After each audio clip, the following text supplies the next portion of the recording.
माता सती ने भगवान राम के ऊपर संदेह किया, और जब संदेह हुआ उस समय भगवान राम की परीक्षा लेने के लिए गए।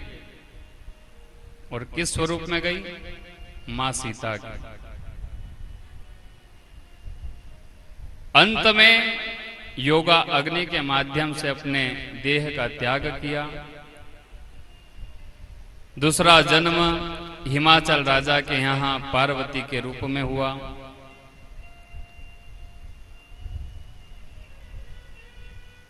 वन में जाकर तप किया। भगवान महादेव बड़े प्रसन्न हुए। भगवान शिव का द्वितीय विवाह माता पार्वती के साथ संपन्न हुआ।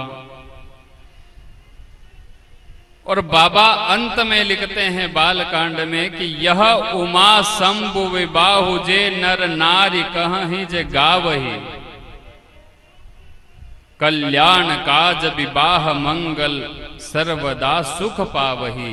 जो भी भगवान शंकर और माता पार्वती के विवाह की इस कथा को गाता है या सुनता है,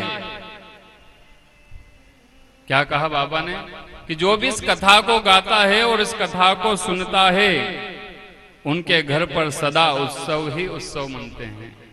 भगवान उमा महेश्वर नाथ की कृपा उस भक्त पर नित्य निरंतर बनी रहती है।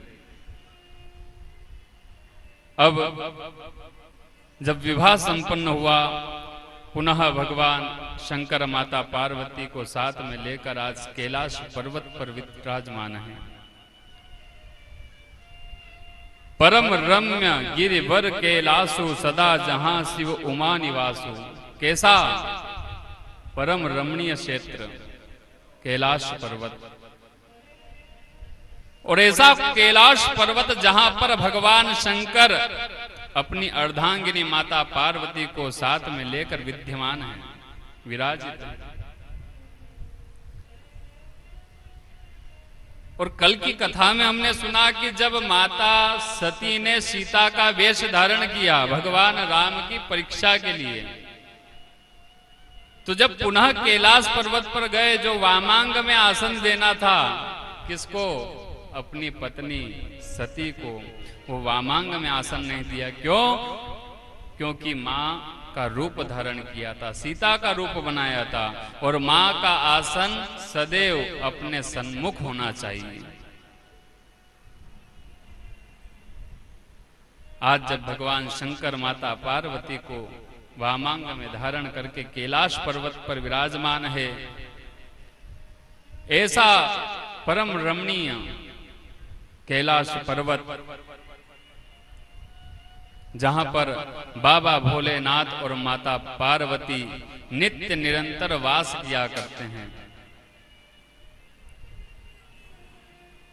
कैलाश पर्वत पर एक वट वृक्ष है, और उस वट वृक्ष के नीचे शिव विषदाम विटप श्रुति गाया। कहां पर विराजित है? उस कैलाश पर्वत के ऊपर भी एक वट वृक्ष है, और उस वट वृक्ष के नीचे भगवान आसन पर विराजित है।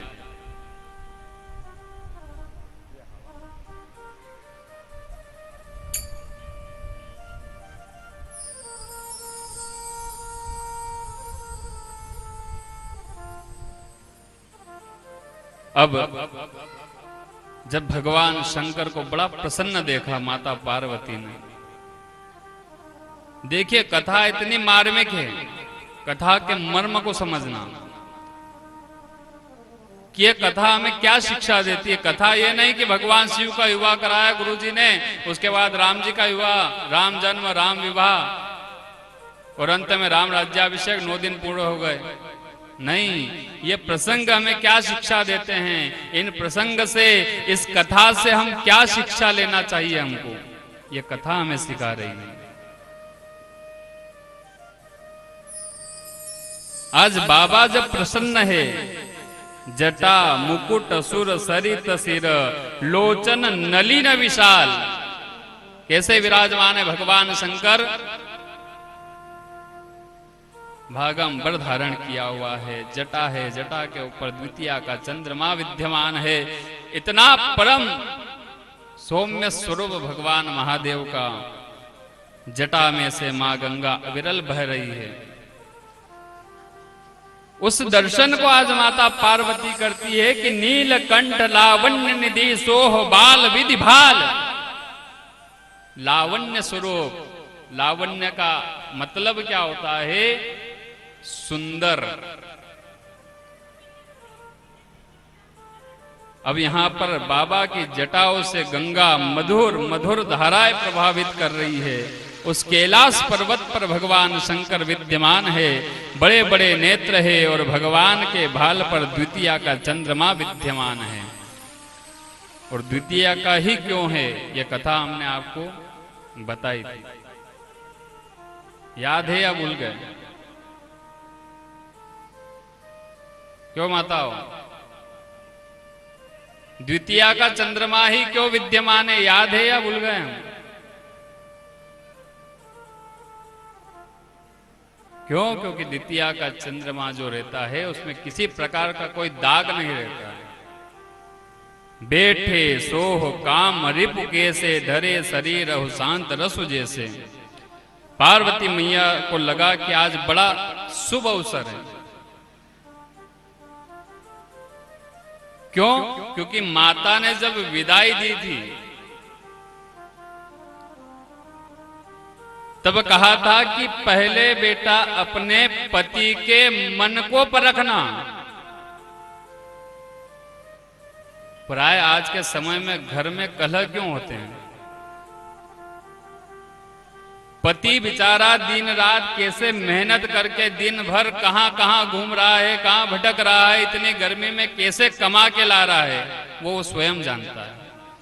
और जब शाम को वो आता है तो रास्ते में सोचता हुआ आता है कि मैं घर जाऊंगा तो मेरी पत्नी मुझे जलपान कराएगी, आराम से बैठूंगा थोड़ी ठंडी छांव में। लेकिन जैसे ही घर पहुंचता है, जो सोच के आया था वो तो कुछ पूरा हुआ नहीं। वहां तो पहले ही लिस्ट तैयार थी, आपको ये कहा था लेकर आए, अरे क्या रोज भूल जाते हो। अब बेचारा पति जहां से मन में कितनी आशाएं उमंगे लेकर आया था, लेकिन जब वो घर पहुंचा है तो सब समाप्त हो गया। और यही कारण है कि मैना रानी ने माता पार्वती को एक सुंदर शिक्षा प्रदान की थी कि बेटा, जब भी यदि आपको कुछ अपने पति से वर मांगना हो तो पहले अपने पति के मन को परखना, पति के मन की परिस्थिति को जानना कि पति किस स्वभाव में बैठा है। आज जब वो बात याद आई है, माता पार्वती भगवान शंकर के दर्शन करती है कि बैठे सोह काम रिपु कैसे, धरे शरीर शांत रसु जैसे। बिल्कुल शांत स्वभाव होकर भगवान शंकर विराजित है। उस समय माता पार्वती भगवान शंकर के पास जाती है, प्रणाम करती है और आज भगवान राम की कथा सुनने की, कौन राम? जिस राम के ऊपर संदेह किया था तो पूर्व के जन्म में अपने देह का त्याग करना पड़ा, आज उन्हीं राम की कथा सुनने के लिए माता पार्वती भगवान शंकर के पास जाती है। और जाकर बाबा लिखते हैं बड़ा सुंदर कि माता पार्वती भगवान शंकर के पास जाती है। पति ही हेतु अधिक अनुमानी सोई पूछन, बिहसी उमा बोली प्रियवाणी। और क्या कहती है माता पार्वती? बाबा देवादिदेव महादेव शंकर से माता पार्वती कहती और बाबा बड़े सुंदर शब्दों में वर्णन करते हैं। माता कह रही है कि कथा जो सकल लोक हितकारी, कथा जो सकल लोक हित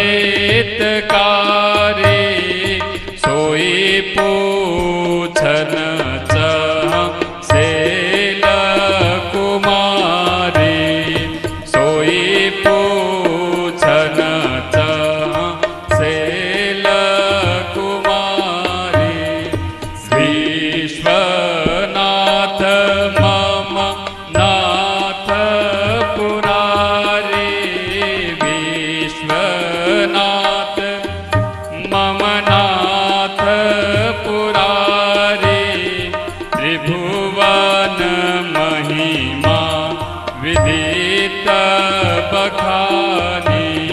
श्री राम जय राम जय जय राम, श्री राम जय राम जय जय राम। कथा जो सकल लोक हितकारी। कितना सुंदर वर्णन किया है बाबा ने कि कथा जो सकल लोक हितकारी सोई पूछन चह सेल कुमारी। कौन गई है? शैलजा। किसके पास? भगवान शंकर के पास। और क्या पूछा है कि कथा जो सकल लोक हितकारी। वो कथा नहीं पूछिए कि जिससे मेरा अकेली का कल्याण हो।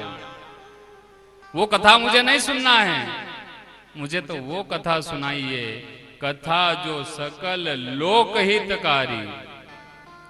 जिस कथा को सुनने से संसार का, इन प्राणी मात्र का, इन जीव मात्र का कल्याण हो जावे, ऐसी कथा आप हमें सुनाइए। भगवान शंकर